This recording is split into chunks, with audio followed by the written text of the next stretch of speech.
Funnily enough, I started off thinking that I'd just write something about the history of the current government house and perhaps about a few of the houses that had preceded it as residences for the Lieutenant Governor. And then it sort of grew like topsy from there. I found that the more I found out about previous houses, starting here at Ivy Castle and going on through Castle Cornet, I then got interested in the Lords of the Isles, the Wardens, the Governors and the Lieutenant Governors who may have governed Guernsey from these places.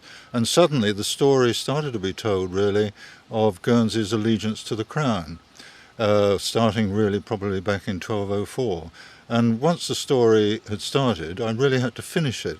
And in a way, I've used the residences and the interesting governors who worked from there really as a means of telling a story for Mr. and Mrs. Guernsey, I hope, about the long allegiance to the Crown, which really explains what being a Crown dependency means, how we came to be one, all the blood, sweat and tears that have gone over the centuries from our forebears to contribute to the maintenance of that relationship, and probably most importantly of all, the continued relevance of that status as a Crown dependency and of the link to the Crown today, because it still defines who islanders are, how we came to be what we are, and very importantly, our position in the world today. Now, you've mentioned Mr. and Mrs. Guernsey there. I guess also children come into this. Do you feel that local knowledge is taught to children enough in Guernsey?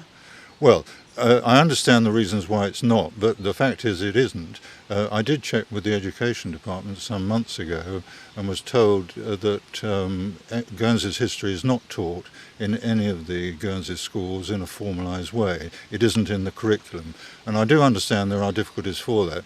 Personally, I believe that there are on the island very able historians, and I won't name them because they'd probably blame me for lumbering them with this, but I wish the government here in time might commission one or two local historians to write probably 2 history books about Guernsey, one aimed at the junior school element, an introduction to what we are today, and then a slightly more comprehensive one, specifically targeted at secondary education level. Because it's not their fault. The youngsters today, they're aware that we're a Crown dependency, but I think without understanding quite what has gone on to make us what we are today, they really only have a vague understanding of what it means to be an islander in a Crown dependency. And as I said before, it does define our place in the world today, still. And obviously with your involvement with the Lieutenant Governors over the years, you've amassed a huge amount of knowledge about the Lieutenant Governor role. How much learning did it take from you to write the book, and how much research was involved? You know, the problem always is you forget what you didn't know when you started out or something. But I do know that I've learnt personally an awful lot that I didn't know at the time when I set out on this. And I'm slightly embarrassed to feel how little I did know. Even when I was in that appointment at Government House. Somehow I survived, all right? But as a serious point, if I had a lot to learn, then other generations here in Guernsey have a similar amount to learn. And the mission of the book, really, is to try and tell the story in an easily followable way so that they do get a better understanding than most people have today. BBC Radio Guernsey.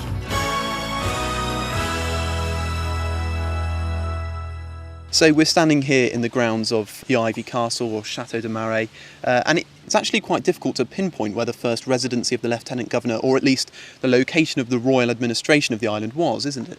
Yes, it is. I mean, our knowledge of that period in our history is hedged around with lots of uncertainties and, I have to say, conflicting theories.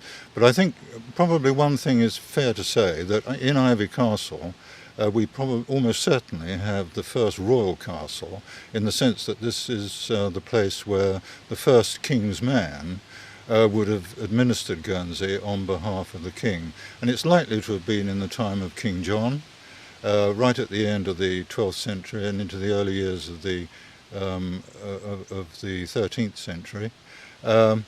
Whether the wardens or the governors ever lived here for any length of time is not certain, but what is certain, if they weren't here, they would have had a lieutenant, literally somebody holding their place, who would have been representing them here and administering the island on behalf of the king. Is there evidence that King's men actually lived here? What sort of evidence is there? There is some documentary evidence, and there's some sort of anecdotal evidence, the latter I think probably being deduced from some of the documentary evidence. But I'm fairly confident to say that at some stage, at the end of the 1100s and into the early 1200s, probably for a period of about 20 or 30 years, the King's man would have had his seat of government here, because there were no alternatives, or no known alternatives now. Castle Cornet wasn't built yet, and although we don't quite know when the governor would have moved into there, it probably wouldn't have been until about 1220, 1225 at the earliest. So it's a reasonable deduction, really, that the first King's man either visited here or had a lieutenant who lived here and administered the island on his behalf. There's nowhere else in Guernsey that would have had the prestige, and also in those turbulent and dangerous times, the defence, the security considerations that would have been suitable for the King's man to be here. And what sort of role would they have had on a day-to-day basis? It was very comprehensive. They were responsible to the king for just about every aspect of the island's government, above all of its defence against attack, mainly from the French. The French were traditionally the enemy, and certainly since 1204, the prime duty of the governor or his representative here would have been to defend Guernsey against enemy action. Then there was the whole business of governing the island itself, collecting the revenues, administering the legal system, and so on. So whoever was here was really an extremely accomplished military person, diplomat, and what we don't quite know was the extent to which an indigenous bailiff at that time would have been acting in cohorts with him. I think the evidence is that what we know as the bailiff today had his origins in those times, but with rather limited powers, and always responsible to the warden or the governor rather than directly to the king. So how much would islanders have known about their own links to the crown at the time, as previously the allegiances had lied more towards Normandy? Yes, in writing this, one of the intriguing questions to me throughout has always been, to what extent did the average Guernsey man and woman know what was going on beyond the islands? I mean, thinking right back to the 12th and 13th century, the population of the island was quite small. I don't know quite how many thousands, but not very many. They would have been spread mainly across the rural parishes as we know them today. And I've often said to myself, to what extent did the fact that in 1204, when Normandy was lost to Greater France, did the average Guernsey person A, know that it was happening, and B, make a conscious decision that in future his loyalty was going to be to the King of England rather than to the Duke of Normandy? Suffice it to say that those who were in a position to make decisions and influence events, they in 1204 decided when Normandy was lost to France that their allegiance would no longer be to the Duke of Normandy but to the King of England. How much that affected the Guernseyman tilling his fields out in Torteval and how much he cared about it, only you and I can guess. And I guess that sort of points towards the role of the governor or the King's men at the time, because, of course, standing here on Guernsey's east coast, we can look across, if the trees were cut down a little bit, we could look across the rest of the bailiwick of Guernsey. And I guess what you were saying there about islanders not being able to even potentially know about Normandy and the fact that the allegiances of the island had changed, I guess that points towards the position here of the Ivy Castle is much more looking towards defending Guernsey in a much more physical nature than a governor would have now, and the fact that it's not out in the rural parishes where islanders could easily connect with them. Well, I think the value of Ivy Castle at the time was principally because it was quite close to the town, although don't think of the town obviously in the modern sense at all. But it did offer refuge here for who was ever administering the island in those potential times where an enemy might have invaded part of Guernsey elsewhere. And it was a place that the inhabitants could take refuge in. and it scored quite heavily for security, because it was surrounded by a marsh which drained at low water but then filled up again. They did, I think in the 16th century, empty the marsh, but they drained it away. But basically access to here normally was on a causeway from south from the Grand Boët as we know it today, and it was a very secure fortification. It had its limitations because it was landlocked and couldn't be reinforced by sea.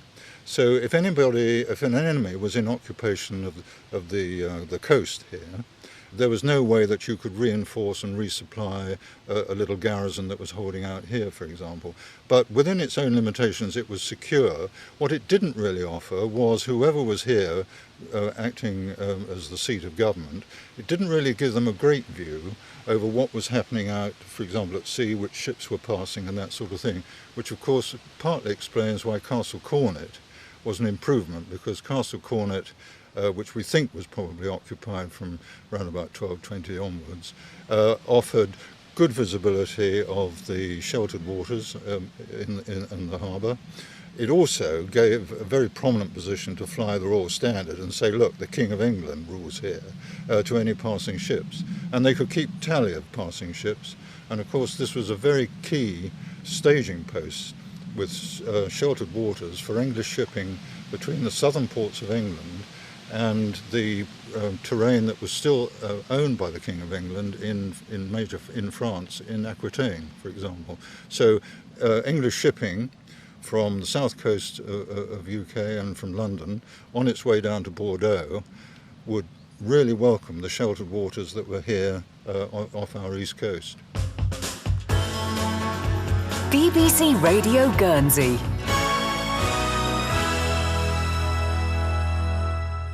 Now, relative to other emplacements around the island, Ivy Castle was home to the royal administration for a relatively short amount of time. Why did that come to an end? Well, I think it came to an end because once Castle Cornet was ready to be occupied by the King's Man and to be defended, it did offer control of the access to the harbour and the sheltered waters, and gave good view of the shipping passing. It also enabled whoever was there to collect harbour dues and anchorage dues and that sort of thing from passing merchant shipping and so on. So in every way it was strategically a better place to have the seat of government. But Castle Cornet itself was not immune to attack and even to defeat. And there were times in the 14th century when the enemy were in possession of Castle Cornet, but not in possession of Guernsey, at which times I presume the seat of government would have transferred back to here. But you asked me the question, why Castle Cornet over here? I think because it was of its situation in a very prominent position that gave authority over the town and the waters. Obviously, standing here at Château de Marais, also known as Ivy Castle, I mean, obvious reason why it's covered in ivy, as somewhat abandoned over the time since it was used as a base. What has the castle been used for since?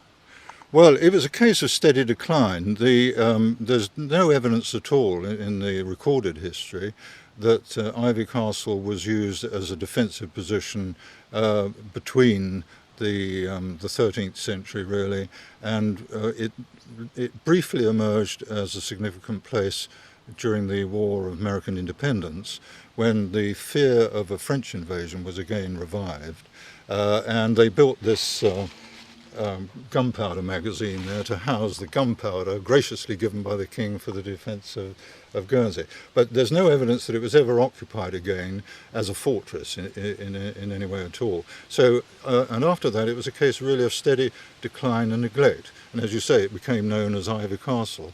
I think even in the early 1700s it had already become referred to as that. And thereafter, it had a rather interesting and rather sad ending as a royal castle, because if we leap forward right now to the 1950s, the governor who administered it on behalf of the Crown found that he really didn't have the resources to do it justice and wanted to give it to Guernsey so that Guernsey could take responsibility for it. At that stage, they found rather mysteriously that nobody claimed to own it. And the Royal Commissioners said, no, nothing to do with us. The War Department in London said, no, it doesn't belong to us either. And so the poor old castle, at its moment of need, nobody would actually claim to own it to give it away, which is a ludicrous position, really, in a way. But anyway, there's a wonderful legal device called bono vacantia, which really is a means by which the law officers of the Crown can seize property that's en fief droit, that is unclaimed by others, and claim it to the Crown.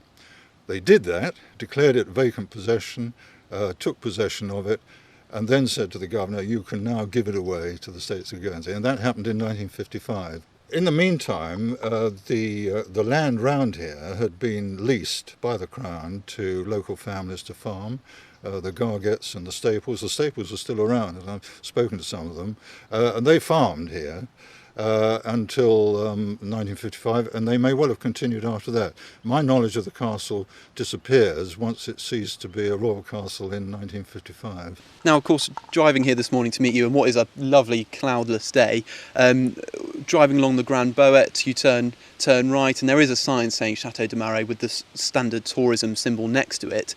When tourists and islanders are looking round for places of significance in the island, do you feel that this is sort of emboldened in their minds as a place to go? My view is that not many islanders actually know about Ivy Castle, and still fewer of them have been here, and so they're not really in a position to sell it to visitors.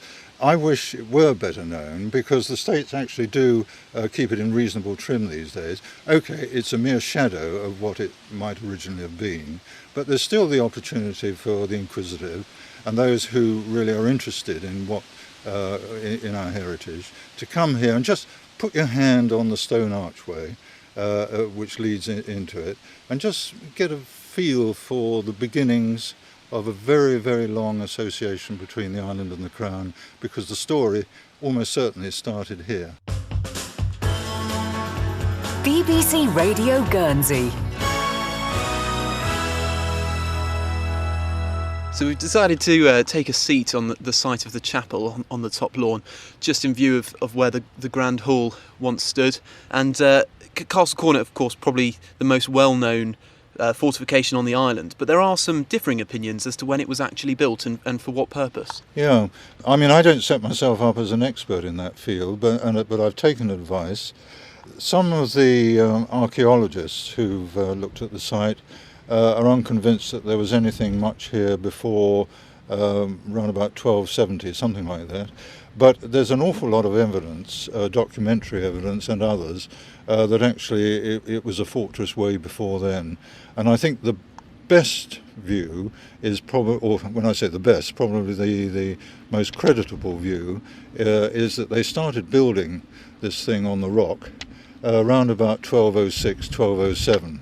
Now, you can speculate how long it would have taken to build something fit for the King's Man here. You know, imagine the difficulty of building on a rock 600 yards out at sea.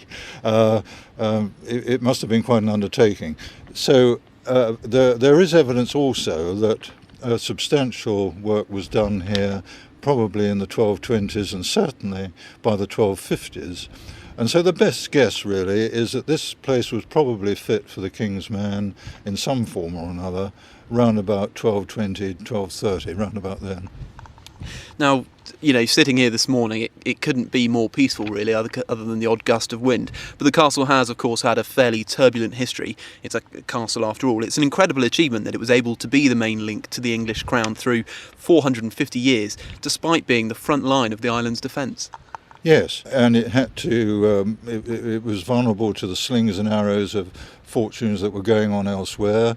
The history of Guernsey is very much that big fights elsewhere tended to have repercussions here in the island, beyond the island's control. And of course the main source of difficulty was the historical antagonism and rivalry between England and France. In those days, the English still had possessions in Aquitaine, and France had become the historic enemy. And by our association with the English crown, that therefore put us within range of French ambitions.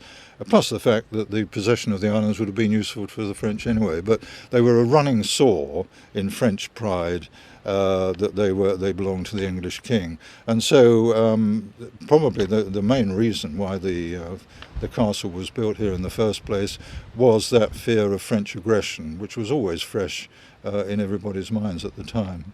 Now, in terms of who took on the role of the Lieutenant Governor living in the island, how did that role fit in with the wardens, who were perhaps more likely to be in the island only when they were required? Yes, we don't quite know how often those early wardens were here, and when they were here, whether they were truly resident.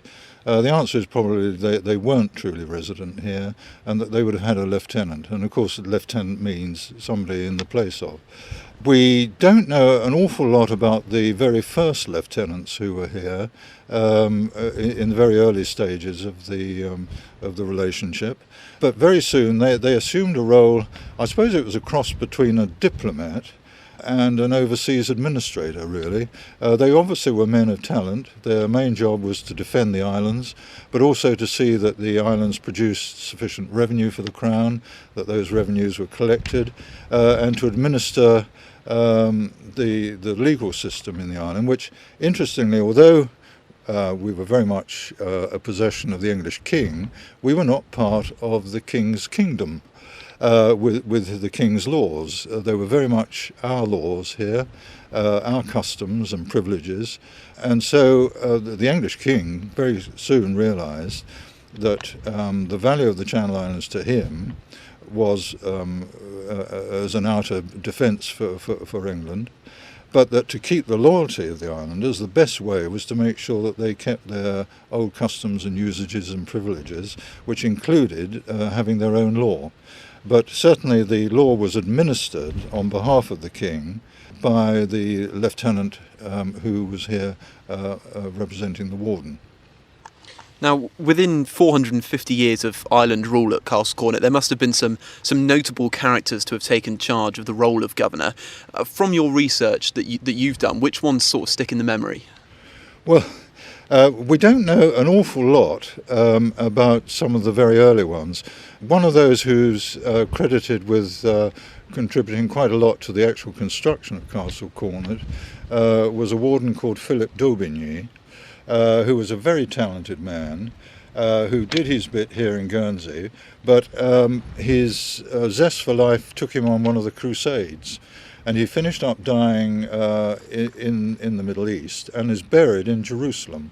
And to this day, his tomb is still there. It's one that miraculously survived a major fire outside the Holy Sepulchre in Jerusalem. And in fact, the bailiff of Guernsey in the early 1900s, Sir Haviland de Somers, visited the tomb, in his words, because he was paying respect to a governor who had affection for Guernsey. Not all of his successors had the same affection.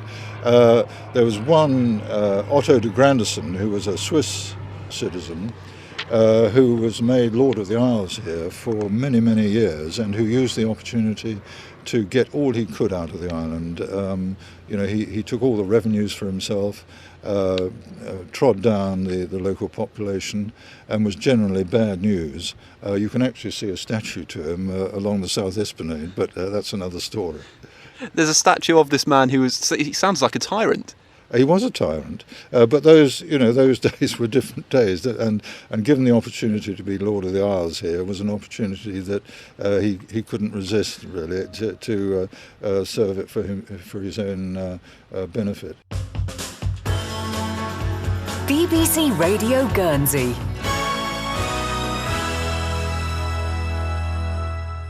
The 13th and 14th centuries were crucial in terms of defining the status of Guernsey as a crown dependency, and the crown's representatives were, of course, military leaders who maintained the physical security of the island. But was there, even back then, an element of the more diplomatic role that we still see today? Yes, but of course in those days they were representing very much the king, the feudal king in England, and they weren't really representing an overseas government, so to speak, which is what diplomats really do. But they had to combine the attributes and the skills of an ambassador, I suppose, but with also the ability to get on with the practicalities of life. And it was around about that time that really the governors and the lieutenant governors had to learn to develop a relationship with the indigenous bailiffs. And not just the bailiffs on their own, but also the royal court, or the jurates of the royal court, as in those days. It was very interesting because one can trace the thread of this relationship, which runs right throughout the history of Guernsey, and you can see it today, had its really fruitful beginnings in those days. And so I suppose there was an extra element of diplomacy required of the governors to actually get on with the indigenous powers that be, even though those powers that be had fairly limited powers and was still answerable to the warden himself. The 100 Years' War saw Castle Cornet taken by the French on multiple occasions. How did this affect the role and also the location of the governors? We don't actually know quite where the governors scuttled off to when they were driven out of Castle Cornet. I mean, whilst Castle Cornet and Guernsey were occupied by enemy forces, they would have had to have retreated elsewhere, and one just has to speculate what that was. But there were times when Castle Cornet was occupied by the enemy, but Guernsey itself was not. And on those occasions, we can only speculate, really, where the governor went to conduct the seat of government from. But my hunch is that for much of the 13th century, the best alternative for them remained Chateau des Marais, Ivy Castle, because I can't think of anywhere else where they could usefully have gone. Other places like Chateau de Cherbourg were not at that time developed to the point where they would have been useful seats of government. They were really sort of fortified refuges for the population. And in those days anyway, Cherbourg would have been too remote really to influence things that were going on in St. Peter Port. So I guess they probably took refuge in Ivy Castle, but that's only speculation, and it's really only backed up by the fact that there weren't any obvious alternatives. Now, after just over 450 years, in 1672, the royal administration moved from Castle Cornet to Maison Le Truchot. How did this come about? Well, it came about in pretty dramatic fashion, really. Out of the blue, we had the second Lord Hatton was the governor, and he was resident here with his wife and family and his dear mother in Castle Cornet, just a few yards from where you and I are sitting now. And it was December 1672, and there was a violent storm at night, which included lightning, and there was a lightning strike on the gunpowder magazine, which was close by. Now, we had to be a little bit cautious here because some of the accounts of what happened that night do stretch credibility to its very limits. What we do know for sure is that there was a huge explosion and that it blew down what was then the Grand Hall and the accommodation that was being used by the governor and his family and his staff. The accounts consistently talk about his wife and mother being killed, about his children being miraculously saved, and this is the hard bit, really. The governor is alleged to have been fast asleep and to have become aware of the situation only when, having been blown out of his quarters in his bed onto the ramparts just a few feet from where you and I are sitting, and was woken by a hail shower. Now, if you believe that, you believe anything. So all we do know, actually, for sure, is that Lord Hatton survived and was clearly faced not only with a family tragedy, but he also had to rethink where he was going to live and conduct the seat of royal government from. And we can only speculate, but we know where he finished up, at La Grande Maison du Truchot. He had a very good relationship with the then bailiff, and I suspect the bailiff would have been very well connected, and he would have said, look, I know of a nice house in town that for the time being will probably, serve you okay. And in that rather sad and dramatic way, 450 years of royal administration from this castle came to an end. Of course, people coming into the island, whether travelling from the UK or perhaps those coming in on cruise ships and even flying in as well, you see Castle Cornet, and it's such a beautiful place to look at now, and so well maintained and looked after.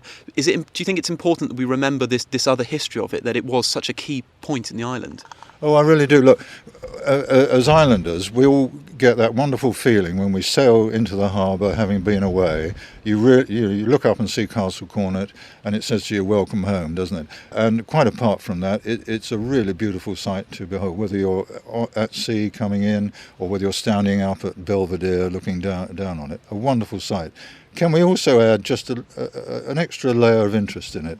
Let's, when we look at it, remind ourselves that for 450 years, this very precious link that we have between the island and the Crown was maintained from here, and it was from here that the royal seat of government was conducted. And that, to me, is a dimension to the castle that I didn't have when I set out to write this book, but which I now have stamped right there, deep inside me.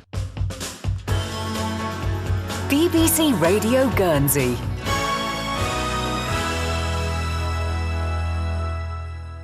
So we're sitting down on a lovely day in the rose garden, insects fluttering around us as they get attracted to the flowers, even in the start of autumn.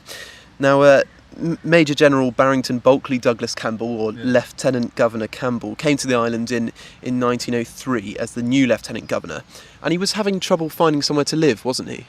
Yeah, but I mean no more, no less than many of his predecessors, because ever since the governor had been ejected rather dramatically from Castle Cornet back in 1672, the governor had essentially become a peripatetic person. You know, he was always looking for somewhere to live, and the system didn't always help him out. But yeah, when he arrived, he was looking for somewhere else. His predecessor had been in Havelet, which we now know as Hotel Havelet, and the reason for having to move I don't know, but he was looking, and it coincided with the fact that the 5th Baron de Saumarez, who was James Vincent, was mainly abroad at that stage, pursuing a diplomatic career and other interests, and so the house in Saumarez Park was available. There was some comment locally about, yes, it was a magnificent house, very suitable for the governor, but isn't it a bit far out of town? And of course, in those days, 3 miles out from the centre of things had practical consequences, really. And previous governors had found that also. This wasn't the first country house. Previous governors, about 20 years before, had lived in St George in the Cattell, just close by the current Cattell Junior School. And again, there have been complaints from people saying, well, look, you know, there aren't enough carriages to get us down to the events out in the country. So it was a matter for mild dispute, really, in Guernsey, that the Lieutenant Governor was so remote. Now, shortly before the governor arrived, the States of Guernsey had become slightly more broad, slightly more accessible and democratic. How did that affect the role of the governor in Guernsey? Well, the relationship between the governor or the lieutenant governor and the rest of the island's institutions had been evolving gradually and incrementally over the years, and this was just, I think, really just another step in that evolution.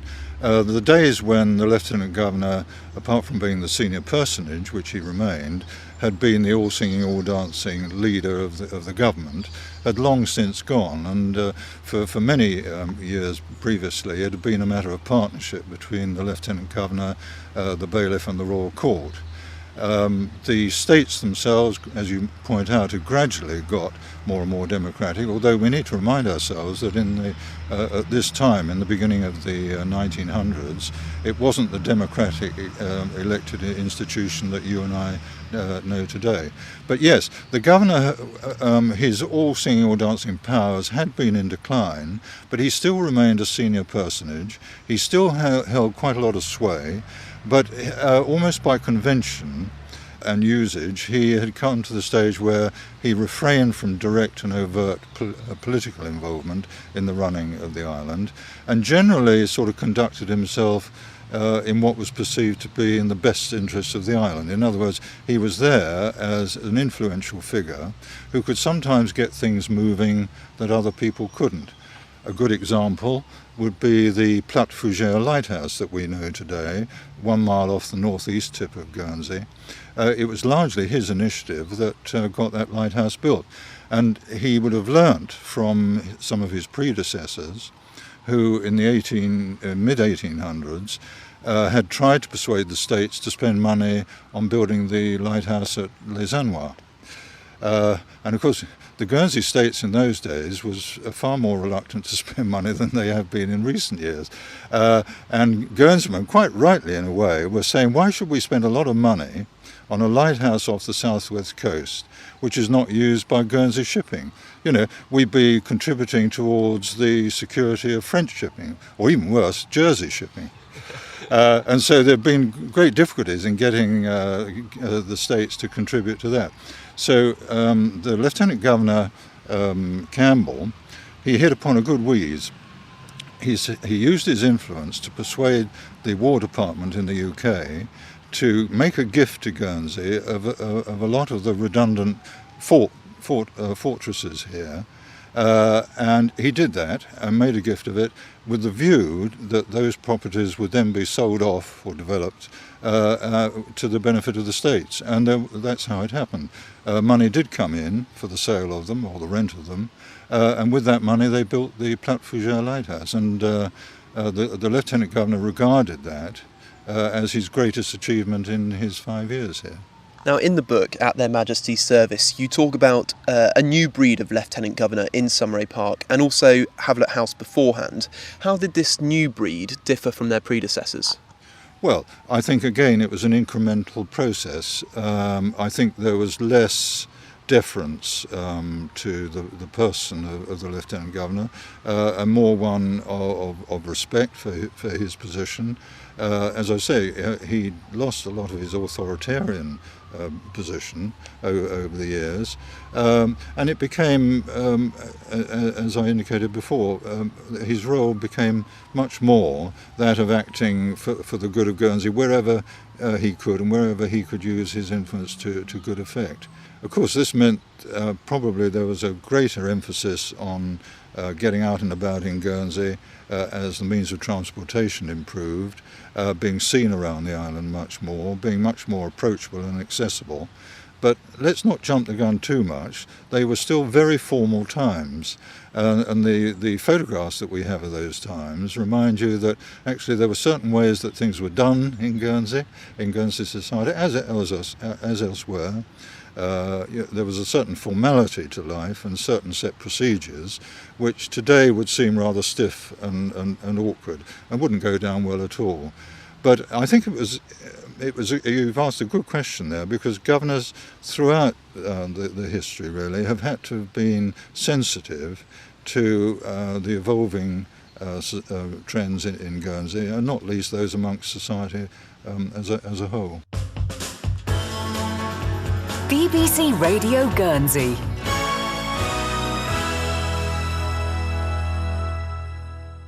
Now, you've spoken there about the Lieutenant Governors in the early 1900s being more in the public eye. What sort of role would have their families, and in particular their wives, have had? Difficult to say precisely, but already back in the early 1800s, we were beginning to get references in the local newspapers and so on to the wives of the Lieutenant Governors, you know, the various roles that they were taking upon themselves. I mean, not obviously official roles, but again, roles of getting involved in charities and supporting good causes and that sort of thing. Funnily enough, one of the first references was to the wife of a chap who must go down as probably the least popular and most hated Lieutenant Governor of all time, General William Napier, who was here for just short of 5 years in the 1840s. Now, he, as an individual, was a difficult bloke to get on with, had very strong views about his position here, had a difficult temperament, and relationships between him and the bailiff and the royal court, they all went for a ball of chalk. They were completely ruined. And he was alternately loved and hated across the island, depending on your standpoint. But his wife apparently stood apart from all this aggro that was going on, and went away with everybody thinking that she was absolutely marvellous.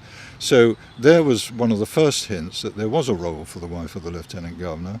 And again, I think step by step, they assumed a higher profile until the relatively high profile that governors' wives have today. In the case of the governor here at Somers Park, General Campbell, his wife had died a year before, and it was his daughter-in-law, actually, because his son came over with him, his daughter-in-law, who seems to have taken on the role of sort of first lady and performed those duties. Now, I noticed there you say Somers Park rather than what most islands would say Sommeray. What's the story behind that? Is that something that you've picked up over the years, or where's that come from? Well, as we all know, we all talk about Sommeray as if, I think in the mistaken belief that is how it would be pronounced in French. I have it on the best authority, and the best authority really are the two current branches of the family, Lord Eric, who's back here in Guernsey, and Mr. Peter de Somers, who lives at Somers Manor. They are far too polite to insist on being addressed correctly, and they're certainly far too polite to correct anybody who gets it wrong. But I have it on their authority that Somers is the correct pronunciation. It doesn't come naturally, does it? And I suspect the lingua franca of Guernsey will continue to talk about Sommeray, so why don't we do that anyway now? Now, of course, the First World War started in 1914. Would people have looked to the governor or lieutenant governor for the more traditional military leadership in those times? Yes. The advent of the Great War, it came at a rather interesting time, really, because for centuries the enemy had been France. But suddenly, in 1204, you've got the signing of the Entente Cordiale. Coincidentally, exactly 700 years after Normandy was lost to France back in 1204. And suddenly, well, perhaps not suddenly, but for the first time, Guernseymen could relax and say France is no longer our enemy. But of course, the most prescient of people were already beginning to hear or sense the sound of war drums on the continent, and a new enemy was emerging in the form of Germany. And when the war did come, suddenly the lieutenant governor was catapulted back to a position that he had long since abandoned. He was invited to and was willing to take the initiative and the leadership of many of the necessary initiatives that needed to be taken as Guernsey prepared for the Great War. And there are signs that Guernsey was quick to identify with the war as if it was its own war and not that of its king across the water. Now, we've spoken about previous residences already at Ivy Castle and Castle Cornet, which were obviously sort of 500 years or more ago. In researching the book, how much easier was it to sort of bring all the materials together to do the research for Sommeray Park, with it being much more recent? Yes, I mean, I haven't set myself up as an expert about the house here and the park, and there was no need to in the book, really, but you're quite right. I mean, the information about it was that much more accessible. And that had been true of most of the houses that lieutenant governors used during the 19th century. The difficulties really were pinpointing the precise houses that were used in the 18th century, and when they were used, and were there some that were used that we don't know about.